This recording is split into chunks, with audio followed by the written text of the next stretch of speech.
గోదావరి ఘాట్ తరహాలోనే తిరుచానూరులోని స్వర్ణముఖి నది ఘాట్ను నిర్మిస్తున్నారు అధికారులు. అమ్మవారి దర్శనార్థం వచ్చే భక్తులకు ఇబ్బందులు కలగకుండా ఏర్పాట్లు చేస్తున్నారు. ఇక పద్మావతి ఘాట్లను నిర్మిస్తున్నారు తుడా చైర్మన్ డాలర్స్ దివాకర్ రెడ్డి. మరింత సమాచారాన్ని మా ప్రతినిధి రవివర్మ అందిస్తారు. మండలిలోని గోదావరి ఘాట్ తరహాలో ఇక్కడ స్వర్ణముఖి నది ప్రాంతంలో కూడా పద్మావతి ఘాటును ఏర్పాటు చేసేందుకు కూడా సిద్ధమవుతోంది. అయితే ఇది ఎప్పటికి పూర్తి చేస్తారు ఏంటి?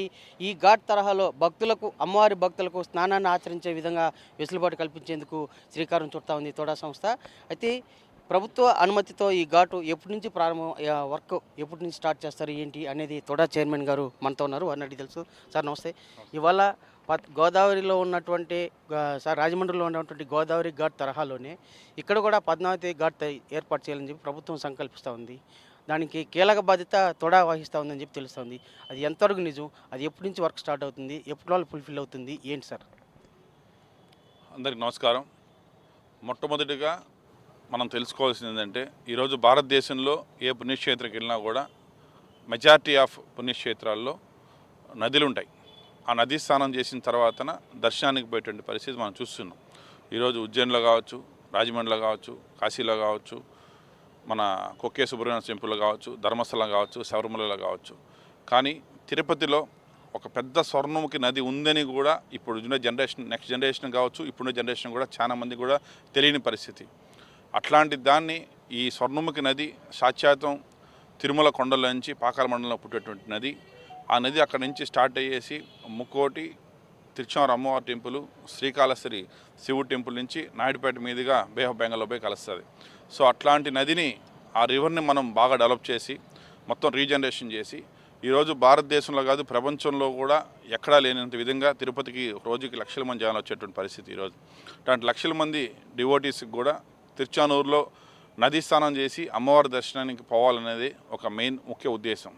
సో అట్లాంటి దాన్ని ఈరోజు ఈ నదిని కరెక్ట్గా యూటిలైజ్ చేసుకొని ఇక్కడ వచ్చిన భక్తులందరూ కూడా నది స్నానం చేసి అమ్మవారి దర్శనం చేసుకొని ప్రతి శుక్రవారం కూడా సాయంత్రం గంగా హారతి ఇచ్చేసి తర్వాత వచ్చేటువంటి భక్తులందరికీ కూడా ఒక లేజర్ షో సాయంత్రం కూడా అమ్మవారిది వెంకటేశ్వర స్వామికి సంబంధించినటువంటి లేజర్ షోని వాళ్ళకి చూపించి సుమారు 10,000 నుంచి 20,000 మంది భక్తులు కూర్చునే విధంగా పద్మావతి ఘాట్ అనే నిర్మాణాన్ని చేయాలని చెప్పేసి టుడా డెసిషన్ తీసుకునింది.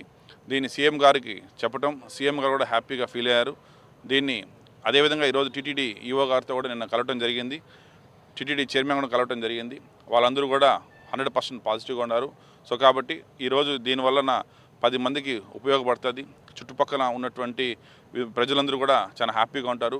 గతంలో హిస్టరీలో కూడా ఇక్కడ తిరుచానూరులో ఆ విధంగా జరిగేది పూర్వంలో.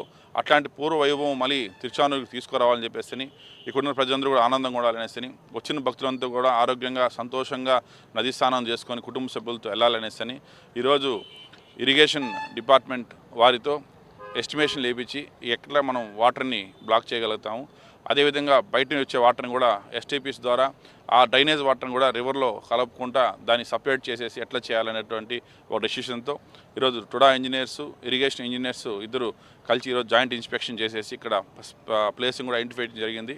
సో అందులో భాగంగానే ఈరోజు వాళ్ళకంతా క్లియర్ డైరెక్షన్ ఇచ్చాము. సో అతి త్వరలో వాళ్ళందరూ కూడా మనకు ఏ విధంగా కట్టాలా, ఎంత డిస్టెన్సెస్ కట్టాలా, మధ్యలో డ్యామ్స్ ఎన్ని కట్టాల్సి వస్తుంది, సో వాటర్ స్టోరేజ్ ఏ విధంగా అన్నీ కూడా మాకు ఎస్టిమేట్ ఇచ్చిన తర్వాత తదుపరి దాన్ని తీసుకెళ్లేసి దాని బడ్జెట్ ఎలా తీసుకురావాలా, టుడా నుంచి పెట్టాలా, టీటీడీ నుంచి ఇస్తుందా, ప్రభుత్వం ఇస్తుందా, ఇవన్నీ కూడా డిస్కషన్ జరుగుతున్నాయి ఆల్రెడీ. సో అందరూ కూడా పద్మావతి ఘాటికి పాజిటివ్గా ఉన్నారు. ప్రజలందరూ కూడా హర్షిస్తున్నారు. సో వాళ్ళందరికీ కూడా మంచి జరుగుతుంది. వాళ్ళ కోరుకున్న విషయాన్ని కూడా త్వరలో పద్మావతి ఘాటును కూడా ఎంత త్వరగా పూర్తి చేస్తాం కూడా నా వంతు సహాయం చేస్తాను. అంటే ఎప్పటి నుంచి వర్క్ కంప్లీట్ స్టార్ట్ చేయవచ్చు? ఎప్పటిలో ఎన్ని ఎస్టిమేషన్ టైం బౌండ్ ఎంత పెట్టుకున్నారు? Estimation time bound first line estimation 1 week 10 డేస్లో వస్తుంది. లైన్ ఎస్టిమేషన్ వచ్చిన తర్వాత డీటెయిల్ ఎస్టిమేట్స్కి వెళ్తారు. సో ఇదంతా కూడా అతి త్వరలోనే, ఎంత వీలైతే అంత త్వరలో, mostly March April summer time కల్లా కూడా దీన్ని స్టార్ట్ చేసే విధంగా కూడా ప్రణాళిక సిద్ధం చేస్తాం. ఇది ప్రధానంగా స్వర్ణముఖి నది పవిత్రతను చాటుతూ, అలాగే పద్మావతి అమ్మవారి భక్తుల పుణ్యస్నానాలు ఆచరించేందుకు వీలుగా ఈ పద్మావతి ఘాట్ని కూడా ఏర్పాటు చేసేందుకు సన్నద్ధమవుతోంది. ఆ విధంగా అన్ని విధాల చర్యలు చేపడుతున్నామని చెప్పేసి తోడా చైర్మన్ పేర్కొంటున్నారు. Video journalist Narasimha, Ravi prime 9 Tirupati.